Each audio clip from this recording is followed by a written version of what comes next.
ہمارے ہاں ذرا ذرا سی آزمائشیں ہیں اور لمبے چوڑے پہاڑ ہیں۔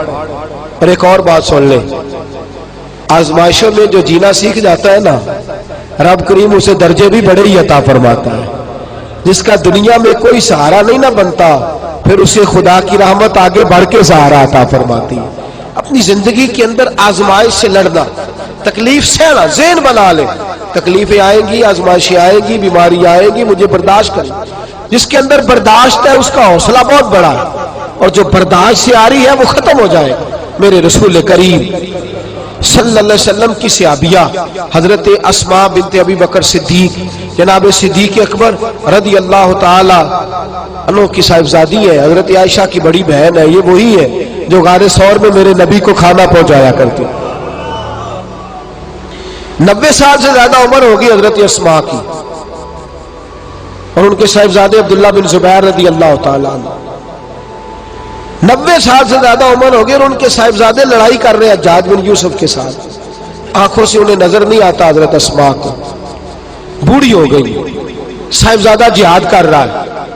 حضرت عبداللہ بن زبیر اپنی والدہ کے پاس آئے اور آ کے کہنے لگے، اماں میرے کچھ ساتھی بھاگ گئے ہیں، کچھ کمزور ہو گئے، حجاج کے ساتھ میرا مقابلہ ہے۔ والدہ بڑا کم نظر آتا ہے، پریشان ہے، 90 سال سے زیادہ عمر ہے، اور ماں گلی میں جھگڑا ہو رہا ہو تو بیٹے سے کہتی ہے، بیٹے تو اندر آ جا جلدی سے، تو نہ بیچ میں حصہ لے لے۔ والدہ سے آ کے پوچھتے ہیں، اماں میں کیا کروں، حجاج کے خلاف لڑ رہا ہوں، بہت سارے ساتھی کچھ چلے گئے ہیں ڈر کے، کچھ جو ہے وہ کمزور پڑ گئے، کچھ نے وہ بزدل نہیں ہے، وہ کمزور نہیں، لیکن انہوں نے حکمت سمجھی ہے تھوڑی دیر کے لیے چلا جانا۔ ماں کہنے لگی، بیٹے پہلے تو یہ بتا کہ تو حق پہ ہے کہ نہیں، دولت کے لیے تو نہیں لڑ رہا، اقتدار کے لیے تو نہیں لڑ رہا۔ کہنے لگے، اماں قسم اللہ کی عزت کی میں حق پہ ہوں، میں فکر امام حسین کا وارث ہوں، میں ظالموں سے لڑ رہا ہوں۔ تو ماں کہنے لگی، بیٹے جا پھر۔ والدہ کہنے لگی، جا میرا بیٹا، اور جا کے اس کے ساتھ لڑائی کر، اگر تو فتح یاب ہو گیا تو میں شکر ادا کروں گی، اور اگر تو شہید ہو گیا تو میں قیامت میں تیرے اوپر فخر کروں گی۔ تو کہنے لگے، اماں وہ بڑے ظالم ہے، پوری ماں کا حوصلہ دیکھ، وہ بڑے ظالم ہے، وہ تو مسلح کر دیتے ہیں، ناک کان گلا کاٹ دیتے، اتنا سخت میرا دشمن ہے۔ والدہ کہہ رہی ہے بیٹے سے، 90 سال کی بوڑھی اماں کہتی ہے، بیٹا بکری کو ذبح ہوتے وقت تکلیف ہوتی ہے، کھال اترتے وقت تکلیف نہیں ہوتی۔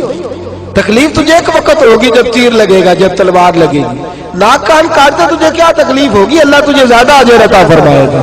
جا مجھے بہادر کی ماں بننے کا شرف دے، بزدل کی ماں بننے کا شرف نہ دے۔ یہ دلیر ماں کا حوصلہ، یہ لفظ کیا کہ بیٹے کو بھیجا۔ حضرت عبداللہ بن زبیر لڑے، 14 دن تک آپ کی لاش لٹکی رہی، لیکن 14 دنوں تک آپ کے وجود سے خوشبو ہی آتی رہی۔ حجاج بن یوسف نے آپ کی ماں کو بلایا، حضرت اسماء آئی، کہنے لگا، تجھے پتہ ہے تیرے بیٹے کی لاش لٹک رہی ہے؟ کہنے لگی، کیا کہا؟ لٹک رہی ہے؟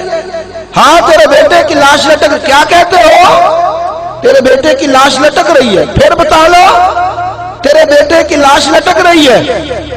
تو آپ فرمانے لگی، شکر ہے اللہ کا، میرے بیٹے کی لاش لٹک رہی ہے، کہیں جھکی ہوئی تو نہیں ہے نا، کسی ظالم کے آگے جھک تو نہیں نا گئی، کہیں اس نے گلا کٹایا ہے، کہیں جھکایا تو نہیں نا، شکر ہے اللہ تعالیٰ کا۔ کہنے لگے، تو مجھ سے سفارش نہیں کرے گی کہ اس کی لاش کو ہٹا دوں؟ آپ فرمانے لگے، جس رب نے اسے شہید ہونے کا حوصلہ دیا ہے وہ اسے قبر کی اعلیٰ جگہ بھی عطا فرمائے گا۔ حضرت عبداللہ بن زبیر جنت المعلیٰ میں آرام فرما رہے ہیں، اور سرخیل ہے وہاں کے مسلمانوں کے عزیزوں، تکلیفوں کو آگے بڑھ کے وصول کرنا۔ ذرا ذرا سی بات پہ لوگ چیختے چلاتے، کفر بولتے ہیں، گھروں میں فوتگی ہو جائے تو کفر،